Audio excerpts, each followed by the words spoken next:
Greetings, Earthling. Take me to your leader. I want you to understand that you are modeling. You know, you are giving more young women, young Black women, young, all kinds of people the permission to not have to be strong all the time.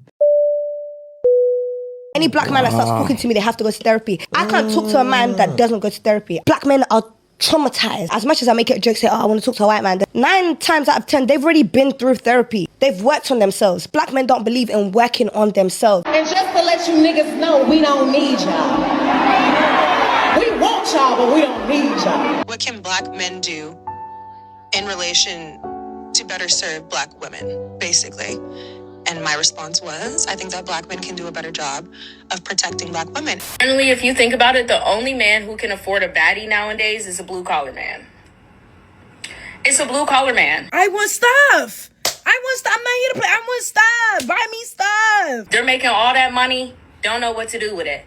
They are the only ones outside of rappers and athletes and that whole group.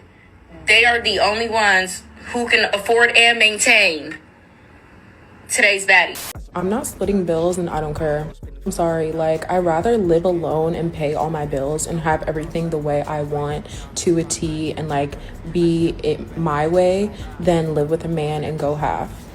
We all know that living with a man sucks. You remind me of Sasha. Boy, you know you need to come give me that. Oh, did y'all see it? The one where they show you who the star has been with and y'all seen Megan, because they try to play with Megan. He want to hit from the back because I'm thick. They had Megan damn near almost with everybody. What? Y'all try to say she was with every, disgusting. My youngest. Yeah. I love that. Yeah. I like to fuck on them when I get lit. You and Sasha have similar sass levels. Yeah, tell me this. Don't cap to these niggas. Don't say you want a relationship. Don't say you want to be in love. Say, I want stuff. Give me stuff. Give me money. Instead of praying all the time about, can I have? I start praying and saying oh my gosh, I'm so thankful. Yeah. I'm glad I have this. Yeah. I'm just practicing having more gratitude. And just to let you niggas know, we don't need y'all. We want y'all, but we don't need y'all. Imagine for a moment that aliens had come from outer space in maybe 1961 and they were asking the Black community, Greetings, Earthling. Take me to your leader. At that time, there's a pretty good chance that the Black community would have directed those aliens to either Martin Luther King. I want you to know tonight that we as a people will get to the promised land.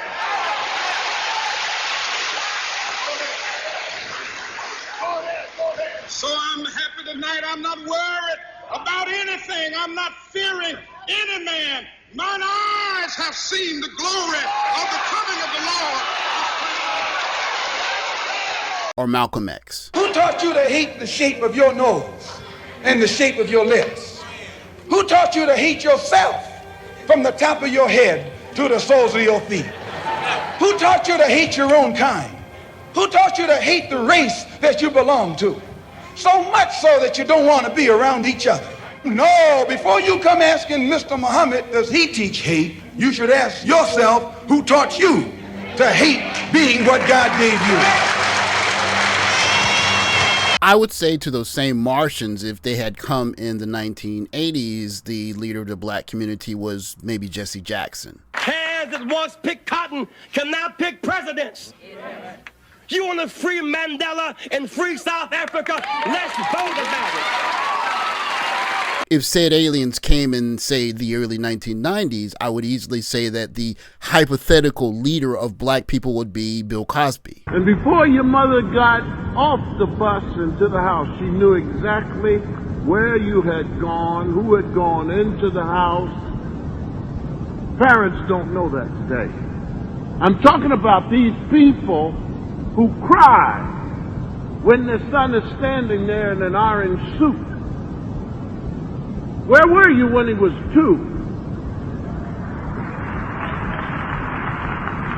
Where were you when he was 12? And if we had gotten into the 2000s and that said group of aliens asked the same question, I would say that it had gotten much more complicated, but there were a couple of people that were in the running, including one particular person. Our dear sister Julianne Malvo mentioned A. Philip Randolph. Man, that was long time ago.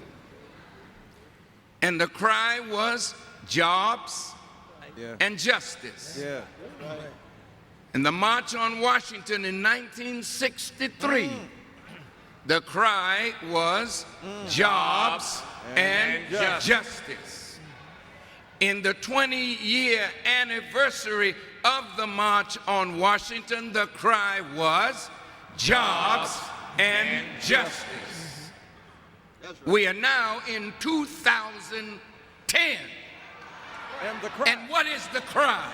Jobs and justice. Well, wait a minute. And just to let you niggas know, we don't need y'all.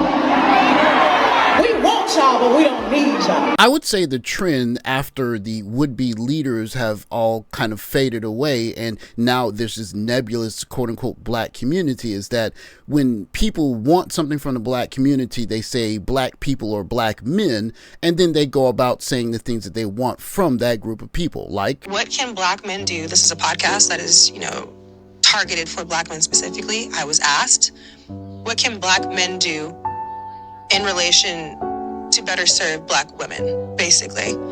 And my response was, I think that black men can do a better job of protecting black women. And the other part of this kind of quote unquote black grift is to say, hey guys, let's come together as a black community and enjoy this special thing that's going to help everyone make a lot of money. But in order to make money, you got to spend money. So you got to pay the money to get into the door. So the Invest Fest is $300 a ticket. I'll give you context. When me, Vet, did our conference in Louisville, the first one, I think we charged people like $20, $30 because we know black folks ain't got bread like that. And they flying across the country, see us, and included the food.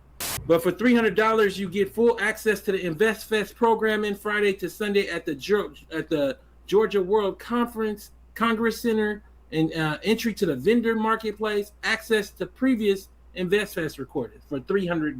Now, if you want a VIP admission, you can pay $1,500. And you get full access to the InvestFest programming, entry to the vendor marketplace, VIP private access, the first ever InvestFest Black Tie Gala. You get a swag bag. You get VIP seating. Okay, so for the people that pay $300 to go to this thing and listen to this PE teacher and this former basketball player, you're going to get the back seats. And you pay $1,500, you can sit closer, and then you can go to a black tie gala. They got another level where you can do a lifetime VIP. Again, when me and Vet did our conference, and we had Cornel West, we had Marianne Williamson, who basically was running for president at the time. They have not promised anyone that's going to be there, that's going to teach you. And they are asking you for $300, $1,500, and then you can pay $10,000 for a lifetime VIP admission. To be fair, I don't have any issue with Earn Your Leisure. I think what they're attempting to do in having financial literacy training for black people is notable. But if before the Invest Fest, you're talking about black people and us coming together and holding it in Atlanta instead of maybe a more neutral city where many people of all races might come, you do it there and you basically bill it as a black financial power event. And then after the event is over and you have the money in your pocket, you change your tone. It's just more of the same. Some of the dumbest things that I've seen online even before the event, somebody was like, we have events like this every single week in Atlanta. You're an idiot for saying that. There's no event in the world like that. And like I said, this is coming from people that actually are qualified to speak. Somebody like Mike Novogratz, somebody like John Morgan, somebody like Louis Carr, who's seeing the event, who's seeing 30,000 people, let alone 30,000. But I'm not even on the black thing no more. I never was on the black thing. Not a black event. Because I seen somebody else that said that, like, it was white people. Yeah, they're qualified to be there. Like, what do you mean? Like, you think I'm gonna cater just to black people just to get torn down by black people? You out of your fucking mind. There's gonna be even more white people next year, and Spanish and the Filipinos, of course. Like, I'm done. It's been real. Yeah. Well, yeah. For what? Only thing you're gonna do is criticize it and tear it down. And not pay and want to get it for free anyway. Greetings, Earthling. Take me to your leader. And just to let you niggas know, we don't need y'all.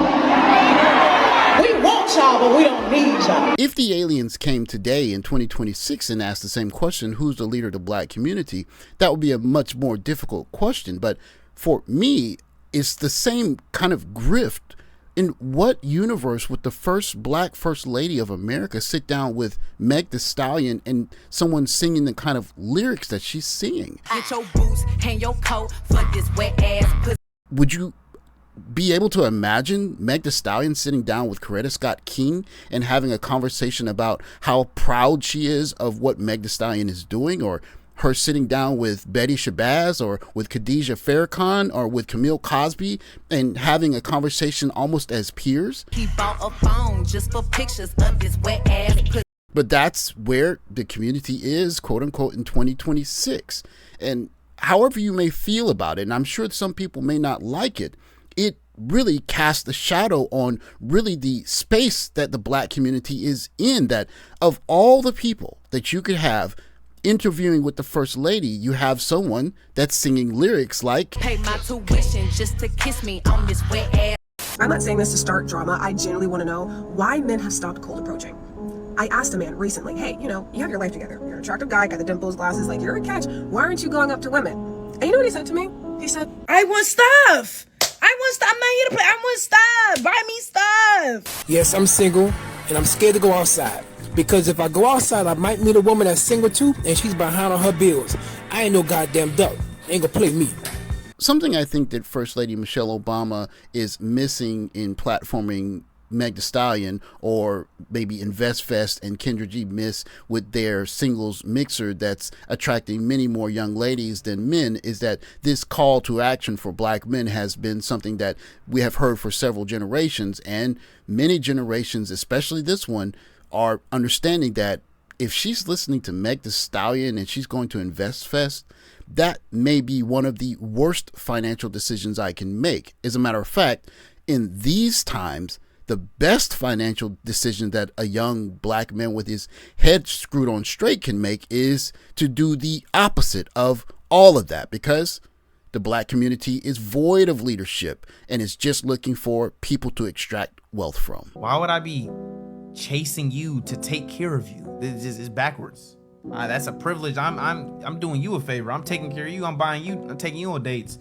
I'm giving you my life vest on the Titanic. I'm sacrificing for you. You should be earning that out of me. I'm giving you the ring and the mirror. You're taking my last name. Why am I begging to try to get that out of you? It is a pleasure for you to meet me. When you're single, you're saving 50%. When you are single, you are saving 50% of your money. Think about it. Every time you take a woman on a date, that's 50% extra. Every time you buy yourself something, you buy her something. That's 50% extra. So when you're single, you are saving 50%. Financially speaking, being a guy is quite literally the best thing ever. Men need so little. It is just phenomenal for the pockets, especially when you're on your personal finance journey. If you don't know, I'm a financially responsible 22-year-old who saved $75K this year so far. Just from personal experience of being a guy, men need so little in their life. I want stuff. I want stuff. I'm not here to play. I want stuff. Buy me stuff. So many niggas. It's so hard to pick one. But if I got to, I want the trick one. I want the rich one. I think one of the things that we do and need to get back to, and it is scary because it requires a little bit of vulnerability, which is not my favorite thing. Hate it. But community. Let's talk about the real things. Yeah. I haven't been able to pay my bills this month. It's about to be the first. And then somebody starts to GoFundMe like, I can't send you $200, but I can send you $20. Like, we need help. Yes, I'm single and I'm scared to go outside. Hey y'all, we on our way to the doctors. I am gonna need help getting back because Nuke never sent the money for the Uber. Nor did he replace the $50 that I was upset about. He still never replaced the debt. So, can anybody help us get back from the doctor's appointment? As a guy, all I need are four walls. Honestly, even this year, I'll be candid with you. I threw out my bed. I knew for my life, I wanted to make more money and I needed to work harder and do more work and sleep less to make more money, that I decided to throw out my bed, and it did make me more money. Put that 50% in the bank, invest it, and save it. Stay single. You're saving 50%, brother. Yes, think about it. Last weekend, if you wanted a date, you'd have spent twice as much. When you went out there and bought yourself that steak and that glass of wine, think about it times 2 if you were seeing somebody. When you're single, you can take yourself out there any way you want to go. You'll save 50%. And at this age, you're 50, it doesn't matter. I'm about to just tell the niggas the real. I want stuff. I want stuff. I'm not here to play. I want stuff. Buy me stuff. Chicago Hottie left her nigga. Said, I want stuff. Buy me stuff. And she got a new nigga buying her stuff. It is a pleasure for you to meet me. Just like that. Like, just start being real with these niggas. Like, don't cap to these niggas. Don't say you want a relationship. Don't say you want to be in love. Say, I want stuff. Give me stuff. Give me money. It is a pleasure for you to meet me. It works either way. It works hand in hand. Shit. I want stuff. Give me my money. A woman asks me, what do I do for work? How tall am I? How much do I bring it home? Why can I ask you, what's your body count? You have standards. Why can I have a standard? Standards are fine, but I think all of those things that you just listed are arbitrary standards. I want stuff. I want stuff. I'm not here to play. I want stuff. Buy me stuff. And if I was surrounded by women right now, one of my claims would be height shouldn't matter. Ultimately, when you look at what drives relationship satisfaction, relationship success, these things are very low on the list, yet we tend to focus on them. We tend to over-index on them because they're very easy to measure. It's very easy to like compare 4 versus 6 or 6'2" versus 5'11", right? And so that's what everybody thinks about and talks about when it's actually, when you look at the research of like what makes for a happy relationship, these things aren't even on the map. If a man says that he supports women and he believes in the empowerment of women as a group, as a whole, then that begins with opening your wallet. 70 to 80% of divorces are initiated by women. So most divorced men have gone through a divorce that they didn't choose. You know, I recently divorced and I was so traumatized. I was separated for years. No one knew. And like, I don't want a relationship right now at all, ever. I would never want to go through that again. Okay, so if a woman has, let's say, 12, 13, 17 bodies, how many relationships have you been in? 3. What's up with the other 14 people? She probably likes to party. Then go party. We don't have to be together. But you can Or just... maybe she used to like the party, but now she's ready to settle down. Not with me. Talk your shit, bite your lip, ask for a call while you ride that. If the aliens were to come today and say, quote unquote, Black America, take us to your leader, we couldn't take them to Martin or Malcolm because they're not with us anymore. No, Jesse, he's not with us anymore. Not really Bill Cosby because he's been canceled.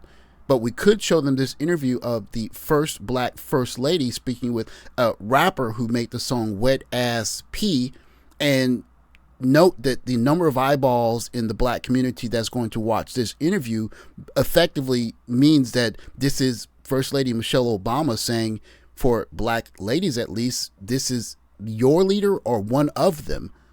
And then when you see young men saying, I'm not sure that the dating market is really for me, especially with this financial empowerment talk going around, what they're really saying is that the best move that I can make financially for my peace, just overall, is to go the opposite direction of wherever Meg the Stallion is going, wherever these young ladies are gathering that are watching Kendra G, and wherever this Black space that's looking for men to come back to it and spend money, rescue them, take care of things, make things okay. Because at the end of all of it, the thing that you win, the prize that you win, is child support, maybe alimony and a terrible divorce and fighting to see your kids.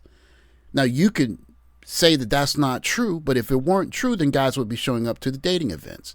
So what's really happening is that the leader, so to speak, is teaching a generation or two of young ladies to be the kind of young ladies that men are not interested in chasing after. Now, you could be mad at me for bringing it up, or you could be mad at the young men for not going to dating events, but you can't refute the fact that men are starting to act differently. And this idea that you can pull the Black community together and say, guys, come in and let's make this thing work, those days are over. And that quote unquote grift has run its last day. Thanks for watching. Like, subscribe, comment below. I'll catch you next video. Take care.